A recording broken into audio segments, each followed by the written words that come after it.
Hello, नमस्कार, सुप्रभात। तो कैसे हैं आप सभी? आशा करता हूँ आप सभी कुशल मंगल होंगे और आपकी तैयारी भी ज़ोर शोर से चल रही होगी। अब आपकी तैयारी में 4 चांद और लगाने के लिए मैं आपके लिए लेकर आया हूँ 50 अति महत्वपूर्ण प्रश्नों का भंडारा। ये सभी प्रश्न किसी न किसी परीक्षा में आए हुए हैं। आप इन प्रश्नों के माध्यम से अपनी तैयारी को और भी मजबूत बना सकते हैं। तो आप मेरे साथ जुड़े रहिए। अगर आपने मेरा यूट्यूब चैनल सब्सक्राइब नहीं किया है तो इसे ज़रूर सब्सक्राइब करें और इंडियन आर्मी से जुड़ी हर जानकारी के लिए मेरे वीडियो ज़रूर देखें। धन्यवाद। अब आपका समय गवाए बिना मैं आप शुरू करता हूं आज की प्रश्नोत्तरी। ये सभी प्रश्न इंडियन आर्मी जीडी के लिए हैं। एसएससी जीडी वालों के लिए भी बहुत महत्वपूर्ण हैं, तो कृपया इन्हें ध्यान से पढ़ें। धन्यवाद। मैं करता हूं स्टार्ट अभी।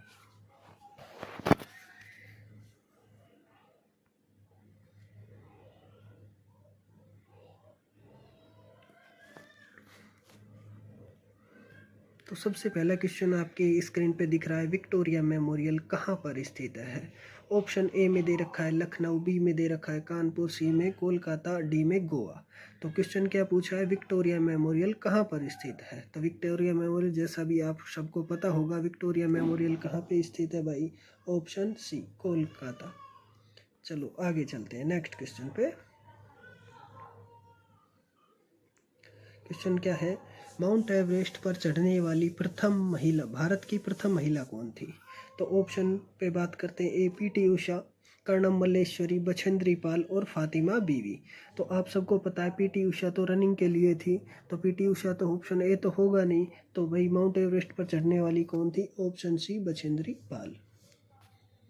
क्वेश्चन नंबर 3 की बात करते हैं, हुमायूं का मकबरा कहाँ पे है?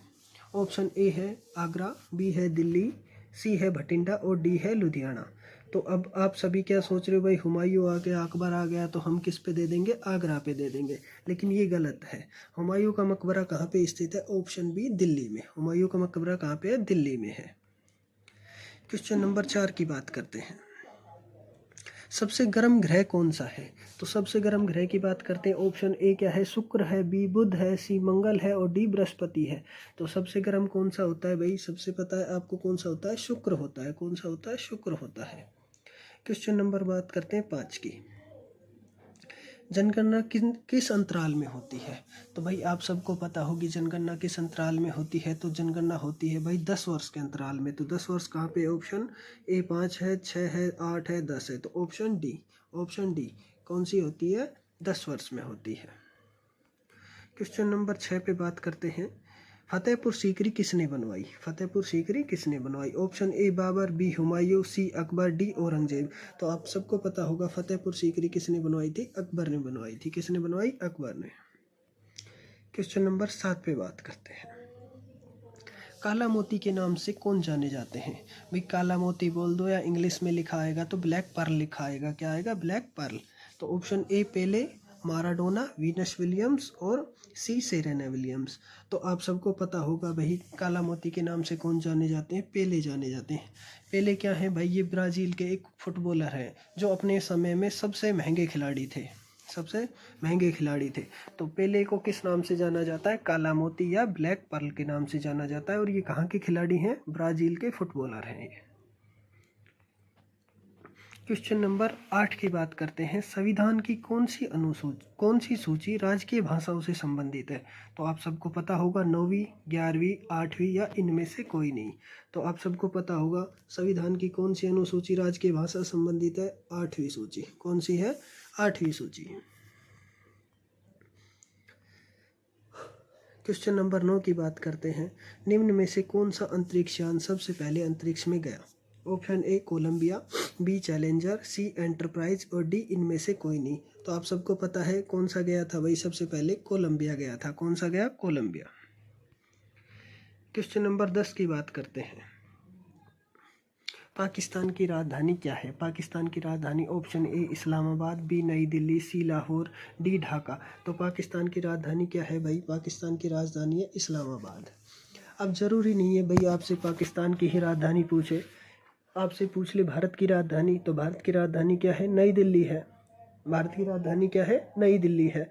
अब आपसे पूछ ले, अब राजस्थान वाले हैं तो वो एग्ज़ाम दे रहे हैं तो उनसे राजस्थान की राजधानी पूछ ले, तो राजस्थान की राजधानी क्या है? जयपुर है। क्या है? जयपुर है। नेक्स्ट क्वेश्चन पे चलते हैं। बाल दिवस कब मनाया जाता है? भाई आप दिवस से संबंधित महत्वपूर्ण जो भी दिवस हैं उन्हें ज़रूर याद करना। बाल दिवस पूछ सकता है, सेना दिवस भी पूछ सकता है, तो इन पे ज़रूर ध्यान रखना। तो बाल दिवस कब मनाया जाता है? 2 अक्टूबर, 14 नवंबर, 5 सितंबर या इनमें से कोई नहीं।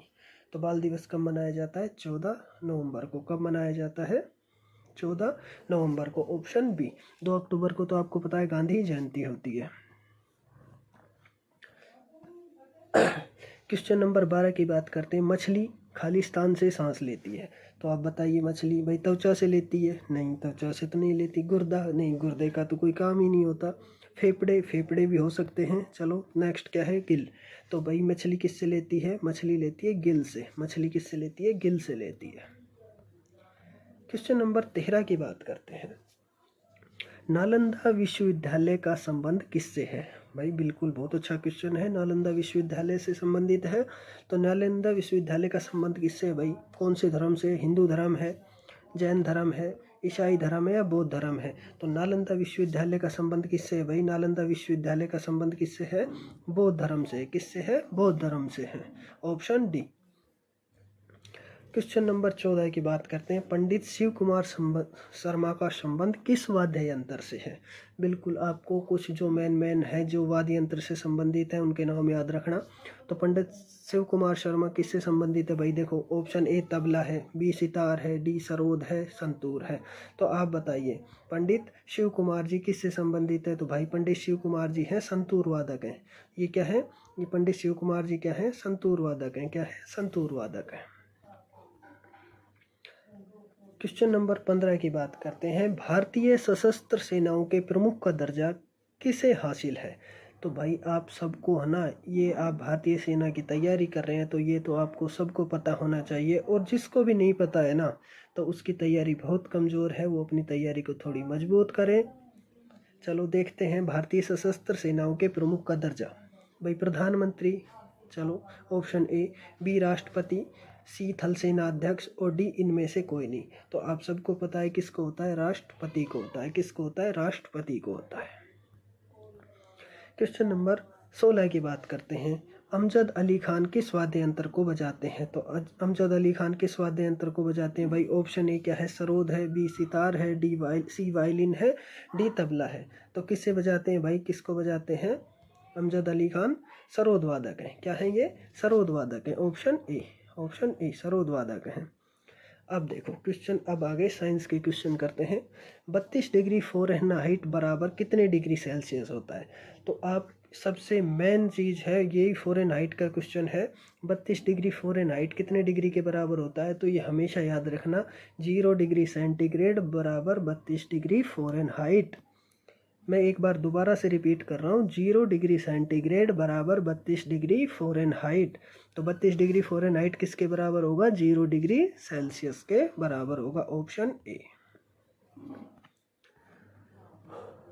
क्वेश्चन नंबर 18 की बात करते हैं। निम्न में से कौन सा मिश्रित उर्वरक है? मिश्रित उर्वरक की बात कर रहे हैं। Option A urea, B ammonium sulphate, C CAM और डी NPK। तो देखो भाई यूरिया है जो मिश्रित में नहीं आता है, अमोनियम सल्फेट भी मिश्रित नहीं है, CAM ये भी नहीं है। तो भाई कौन सा होता है मिश्रित? NPK होता है। Option D. Option D. Option D क्या है? NPK। NPK ये क्या है भाई? मिश्रित उर्वरक है। बात करते हैं। विद्युत ऊर्जा का सबसे ज़्यादा उपयोग खालिस्तान प्राप्त करने में किया जाता है। तो आप बताइए विद्युत ऊर्जा का उपयोग क्या चीज़ प्राप्त करने में किया जाता है? सबसे पहले ऊष्मा। बिल्कुल भाई विद्युत ऊर्जा से ऊष्मा प्राप्त की जाती है। मैकेनिकल कार्य। बिल्कुल भाई विद्युत ऊर्जा से मैकेनिकल कार्य भी किए जाते हैं। सी क्या है? प्रकाश। बिल्कुल विद्युत ऊर्जा भाई प्रकाश उत्पादित भी करती है। ऑप्शन उपरोक्त सभी। तो क्या आएगा भाई? उपरोक्त सभी आएगा। आप सबको पता है भाई विद्युत ऊर्जा से ऊष्मा भी मिलती है, मैकेनिकल कार्य भी करते हैं, प्रकाश भी मिलता है, तो ये सभी आपको मिलेंगे। नेक्स्ट क्वेश्चन की बात करते हैं। नाभिकीय संलयन क्रिया किसमें होती है? देखो भाई 2 प्रकार की अभिक्रिया होती है, एक नाभिकीय संलयन होती है, एक नाभिकीय विखंडन होती है। जो सबसे डेंजर वाली होती है वो कौन सी होती है? नाभिकीय संलयन होती है। कौन सी होती है? नाभिकीय संलयन। क्योंकि नाभिकीय संलयन अभिक्रिया जो हाइड्रोजन बम है उसमें भी होती है। अपने सूर्य के अंदर प्रकाश भी जो है वो नाभिकीय संलयन के रूप में रहता है। हाइड्रोजन एक बहुत ही है ना ताप वाला पदार्थ होता है। ताप वाला हाइड्रोजन जो होता है ना उसका उपयोग आने वाले भविष्य के ईंधन के रूप में भी हाइड्रोजन को जाना जाता है। तो नाभिकीय संलयन क्रिया किस में होगी भाई? ऑप्शन ए क्या है? हाइड्रोजन बम, बी न्यूट्रॉन बम, न्यूक्लिक रिएक्टर और इनमें से कोई नहीं। तो किस में होती है नाभिकीय संलयन? हाइड्रोजन बम में। हाइड्रोजन बम में। क्वेश्चन नंबर 21 की बात करें, यांत्रिक ऊर्जा को विद्युत ऊर्जा में बदलता है। अब आप बताओ, आपके घर पे लाइट नहीं आ रही है, आपकी डीपी ख़राब हो रही है, ट्रांसफार्मर ख़राब हो रहा है, तो आप क्या करते हैं भाई? जनरेटर लेके आते हैं। जनरेटर क्या करता है? यांत्रिक ऊर्जा को विद्युत ऊर्जा में बदलता है। जनरेटर बोल दो या डायनेमो बोल दो। तो ऑप्शन पे चलते हैं। डायनेमो फर्स्ट ऑप्शन मिल गया। बी मीटर है, सी बैटरी है, डी ट्रांजिस्टर है। तो आप सब बताइए किससे मिलेगी यांत्रिक ऊर्जा को विद्युत ऊर्जा में बदलने का कार्य? कौन करेगा? डायनेमो करेगा। क्वेश्चन नंबर 22, एक कोशिकीय जीव कौन सा है? तो एक कोशिकीय जीव भाई ऑप्शन ए अमीबा, बी मेंढक, सी मछली, डी सर्प। तो एक कोशिकीय क्या होगा भाई? अमीबा होगा। ऑप्शन ए अमीबा होगा। ऑप्शन ए अमीबा होगा। नेक्स्ट क्वेश्चन की बात करते हैं। निम्न में से कौन सा पदार्थ सबसे कठोर होता है? Option A aluminium, B graphite, C हीरा और डी पीतल। तो आप सबको पता है भाई हीरा होगा।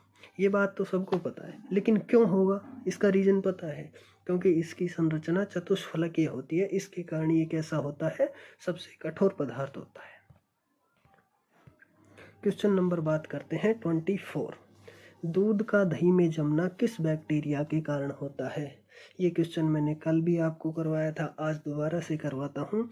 तो भाई दूध से दही कैसे जमता है? कौन सा जीवाणु होता है? तो इसके लिए जिम्मेदार जीवाणु होता है लैक्टोबैसिलस। कौन सा होता है? लैक्टोबैसिलस। ऑप्शन सी।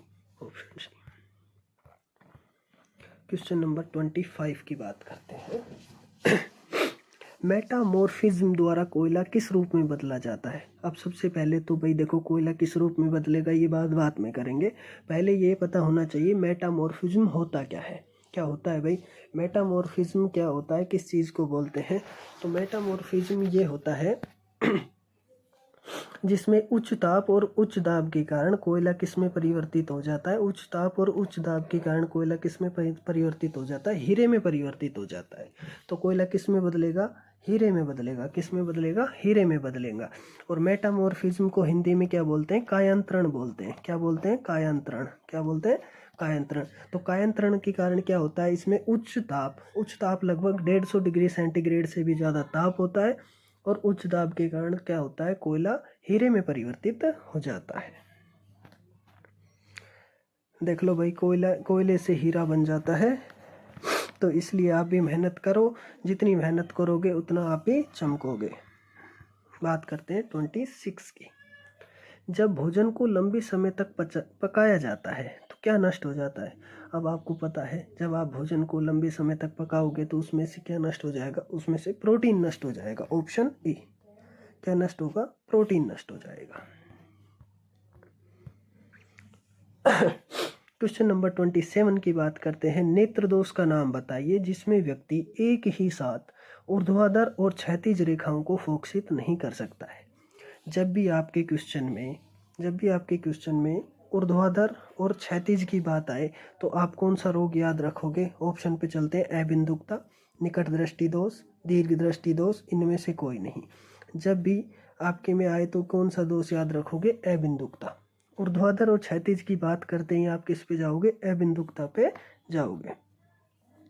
चलो आपके लिए एक सवाल है, निकट दृष्टि दोष और दूर दृष्टि दोष इनमें कौन सा लेंस काम में लिया जाता है? तो ये आप कमेंट में ज़रूर बताएंगे। नेक्स्ट क्वेश्चन पे चलते हैं।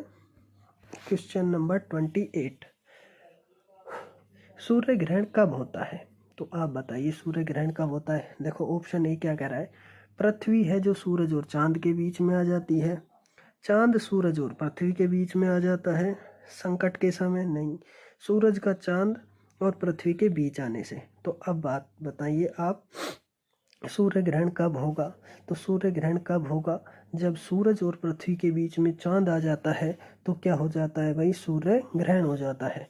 आपके लिए एक क्वेश्चन है, चंद्र ग्रहण कब होता है? ये आप कमेंट में जरूर बताना।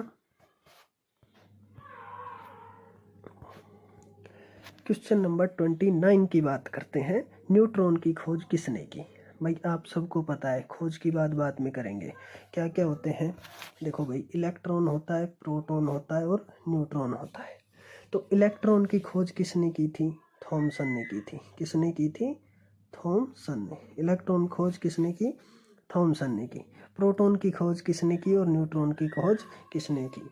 तो प्रोटॉन की खोज किसने की थी भाई? गोल्ड स्टीन ने की थी। प्रोटॉन की खोज किसने की? गोल्ड स्टीन ने। और न्यूट्रॉन की खोज किसने की थी भाई? न्यूट्रॉन की खोज किसने की? चैडविक।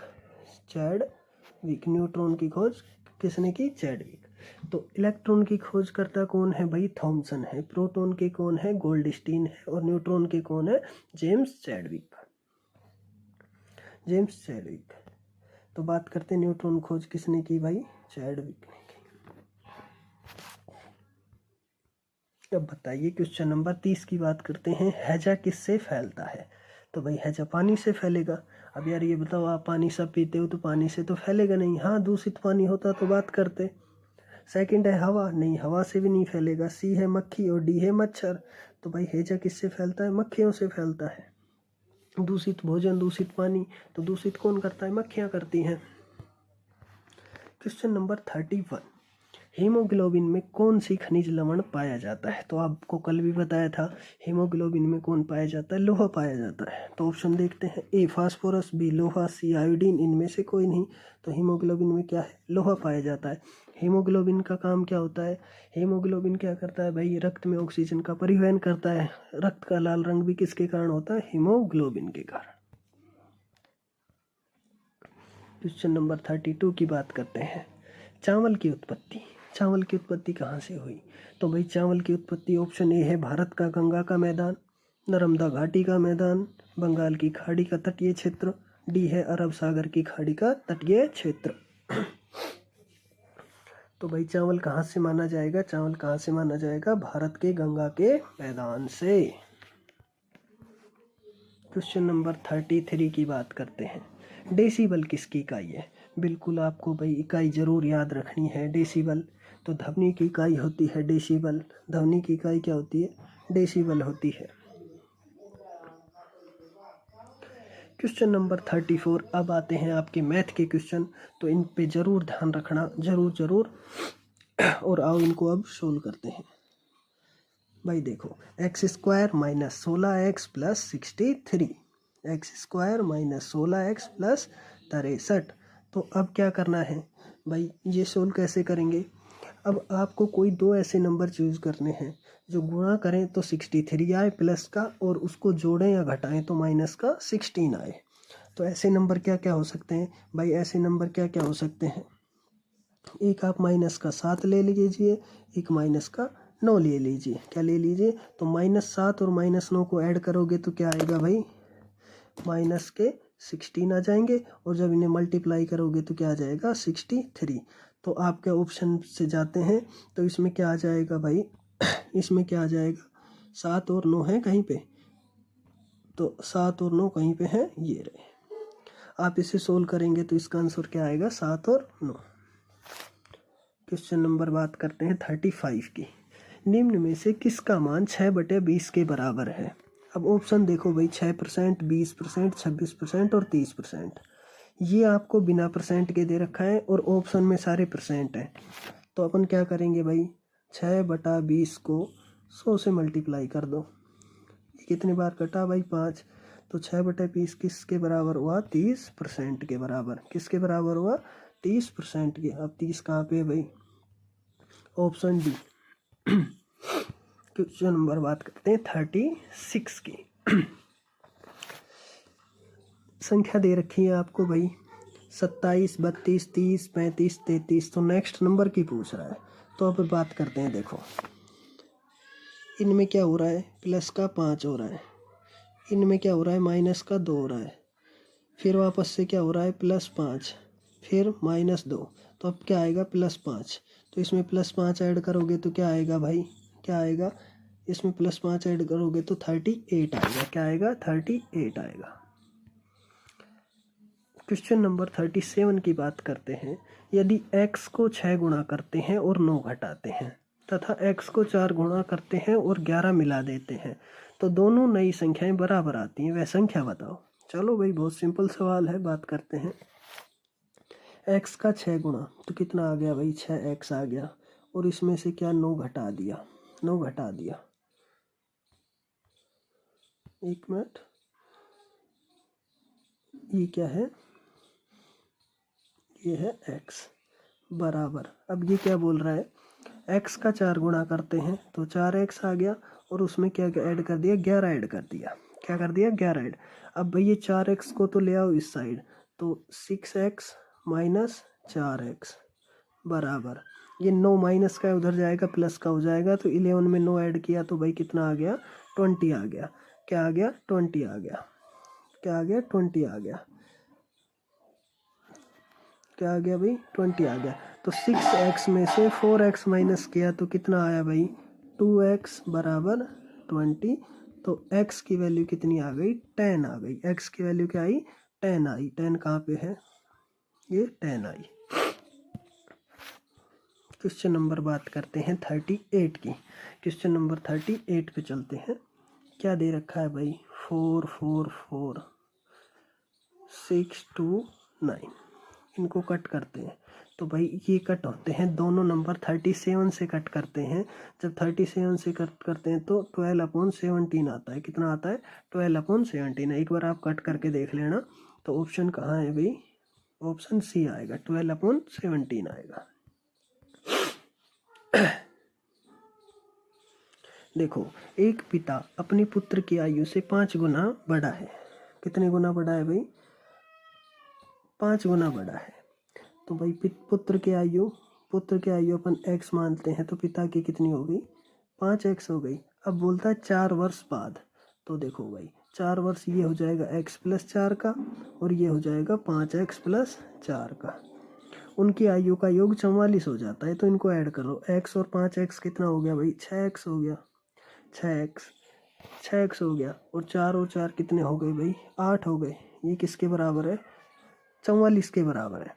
8 को उधर लेके जाओगे, एक बार इसको हटा देते हैं, तो 6x बराबर 8 को उधर ले गए तो 36 आया।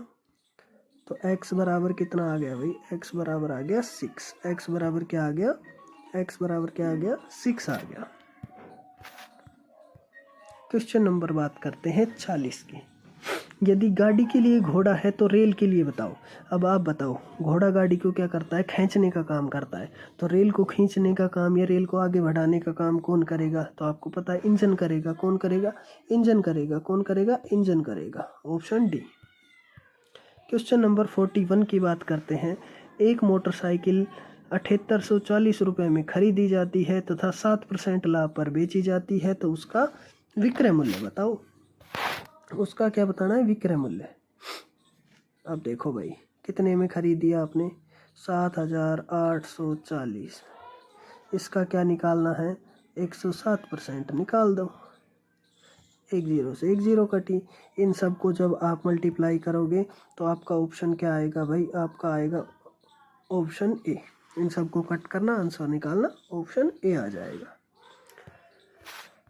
क्वेश्चन नंबर बात करते हैं 42 की। क्वेश्चन नंबर क्या करते हैं, 42 की। प्रथम 7 प्राकृतिक संख्याओं के वर्गों का औसत बताओ। प्रथम 7 भाई प्राकृतिक संख्याएं, नेचुरल नंबर स्टार्ट कहाँ से होते हैं, 1 से स्टार्ट होते हैं। तो उनका वर्ग देखो भाई, 1 का वर्ग 1 आ गया, प्लस 2 का वर्ग 4 आ गया, 3 का वर्ग 9 आ गया, 4 का वर्ग क्या आ जाएगा, 16 आ जाएगा, 5 का 25, 6 का 36, 7 का 49।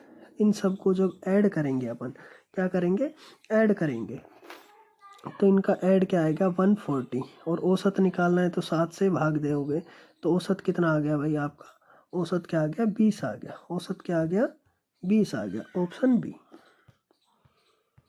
क्वेश्चन नंबर 43 की बात करते हैं। ए अनुपात बी दे रखा है 3:4, बी अनुपात सी दे रखा है 6:5, तो ए अनुपात बी प्लस सी कर रहा है। कोई बात नहीं, करते हैं। देखो भाई, ए अनुपात बी अनुपात सी, ठीक है। ए अनुपात बी कितना है भाई 3:4, बी अनुपात सी कितना है 6:5, 6 अनुपात। तो देखो भाई, यहाँ पे जगह खाली तो यहाँ पे 6 लिख लो, यहाँ पे जगह खाली 4 लिख लो 4 लिख लो। तो 6×3 = 18 अनुपात 24 अनुपात 20। अब इनको कट कर लो भाई, सॉरी दोबारा से करते हैं। ए अनुपात बी अनुपात सी 3:4, 6:5, यहाँ पे 4 लिखो, यहाँ पे 6 लिखो, 18, 24 और 20। जब इनको कट करोगे 9, 12, 10। अब क्या पूछ रहा है भाई, ए अनुपात, तो ए में तो आएगा, ए में क्या आएगा 9 आएगा, और इन दोनों का ऐड क्या हो गया 12 और 10 22, तो 9:22 का है, option A, option A. Question number 44 पे चलते हैं। यदि दो बेलनों की त्रिज्याओं का अनुपात 3:2 है, उनकी ऊंचाई का अनुपात 4:3 है, तो उनके आयतन का अनुपात ज्ञात करो। तो भाई आयतन का अनुपात जब निकलेगा जब आपको बेलन के आयतन का सूत्र आता होगा। तो बेलन का आयतन क्या होता है πr²h। तो आप देखो भाई कैसे निकालेंगे πr²h से।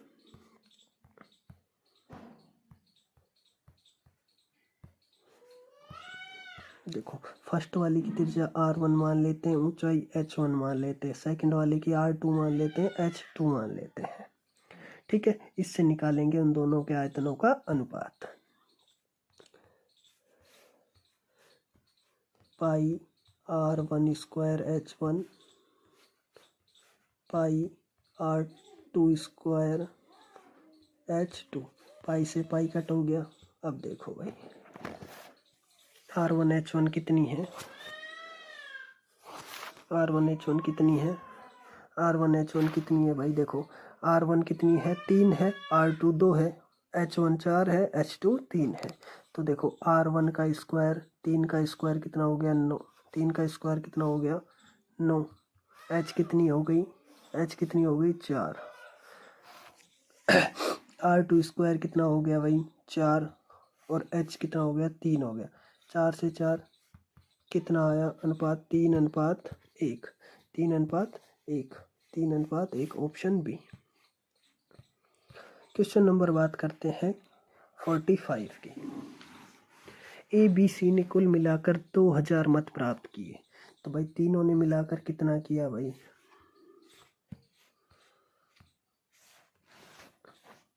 ए प्लस बी प्लस सी 2000।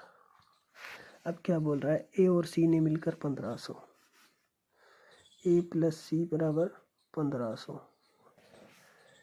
और बी और सी मिलके बी प्लस सी कितना है 800 है, बी प्लस सी कितने हैं 800। एक मिनट रुको, क्वेश्चन बड़ा करते हैं।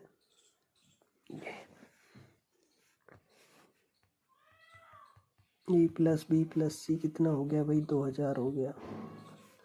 ए प्लस सी कितना हो गया भाई 1500, और बी प्लस सी 800। अब देखो भाई बी प्लस सी कितना हो गया 800 हो गया। अब इसमें ए प्लस सी का हटा दो, ए प्लस सी कितना है भाई 1500 है, तो बी की वैल्यू कितनी आ गई, ऊपर वाली में रखते हैं इसको ए प्लस सी का। तो बी की वैल्यू क्या आई 2000 में से भाई 1500 माइनस हुए तो क्या आई 500 आई, इसमें 500 रख दो भाई। सेकंड वाली में बी प्लस सी बराबर जो 800 है उसमें 500 प्लस सी बराबर 800 बराबर कितनी हो गई बराबर 800। तो सी की वैल्यू आई भाई 800 में से 500 माइनस हुए तो सी की वैल्यू क्या आई 300, सी की वैल्यू क्या आई 300 आई, ऑप्शन बी। क्वेश्चन नंबर बात करते हैं 46 की। यदि 5x + 4 = 3x + 8। देखो भाई 5x + 4 = 3x + 8। तो 5x 3x को इधर लेके आए तो 2x बचा, 4 को उधर लेके गए 4, x बराबर क्या आ गया भाई 2 आ गया। x बराबर क्या आ गया, x बराबर क्या आ गया 2 आ गया। क्वेश्चन नंबर बात करते हैं 47 की। एक समकोण त्रिभुज का एक कोण 50 डिग्री है, तीसरे कोण का माप क्या होगा। अब देखो भाई कैसा त्रिभुज है, समकोण त्रिभुज है। ये हो गया समकोण त्रिभुज। देखो भाई ये तो हो गया 90, एक कोण कितना है 50 है, तो 90 + 50 + x बराबर 180। 90 50 140 होता है, 140 180 में से गया तो x की वैल्यू क्या आई भाई, x की वैल्यू क्या आई 40 आई। x की वैल्यू क्या आई 40, क्योंकि हमें पता है त्रिभुज के तीनों कोणों का योग कितना होता है 180 डिग्री। क्वेश्चन नंबर 48 की बात करते हैं। अर्धवृत्त में बना कोण कितना होता है। तो आप सबको पता है भाई, ये वृत्त हो गया, क्या हो गया, ये एक सर्किल हो गया, तो अर्धवृत्त ये हो गया, अर्धवृत्त ये हो गया। तो इसमें बना कोण कैसा होगा, इसमें हमेशा कितने डिग्री का कोण बनेगा, इसमें हमेशा 90 डिग्री का कोण बनेगा। कितने डिग्री का बनेगा, 90 डिग्री का कोण बनेगा, समकोण बनेगा।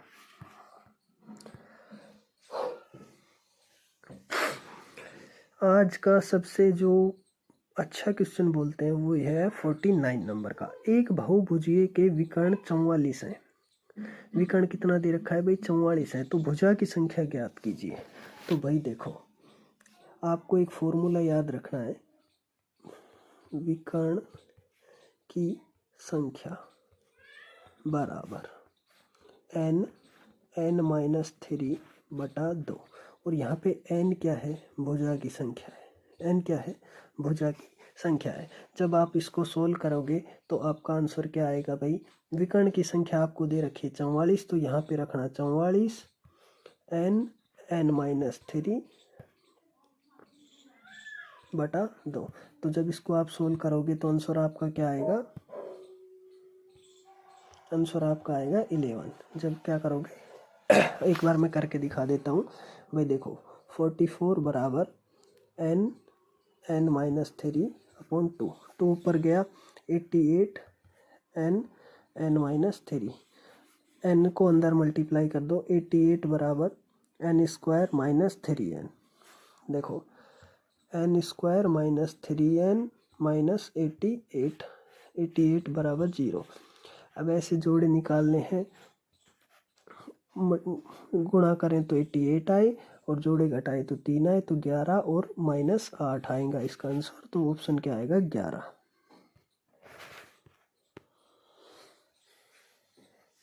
क्वेश्चन नंबर 50 की बात करते हैं। एक ट्रेन 75 किलोमीटर प्रति घंटा की रफ्तार से चलती है, तो 45 मिनट में यह कितने किमी का सफर तय करेगी। तो आपको पता है 1 घंटे में कितने मिनट होते हैं 60 मिनट में ये चलती है 75 किलोमीटर। एक में चलेगी 75/60, पूछ कितने का रहा है 45 का। जब इसको कट करोगे तो आपका आंसर आएगा 56.25। क्या आएगा 56.25, देखते हैं, ये रहा ऑप्शन डी 56.25। तो ये आपके 50 क्वेश्चनों की सीरीज़ कंप्लीट होती है। आशा करता हूँ आप सभी को बहुत अच्छे भी लगे होंगे। अगर आपको ये अच्छा लगा तो भाई इसको शेयर भी करें, सब्सक्राइब करें और ज़्यादा से ज़्यादा लाइक करें। अपने दोस्तों को, जो भी साथी आपके इंडियन आर्मी की जीडी की तैयारी कर रहा है, एसएससी जीडी की तैयारी कर रहा है, उन सभी के लिए बहुत महत्वपूर्ण है। तो प्लीज़ इसे शेयर करें, लाइक करें। Thank you.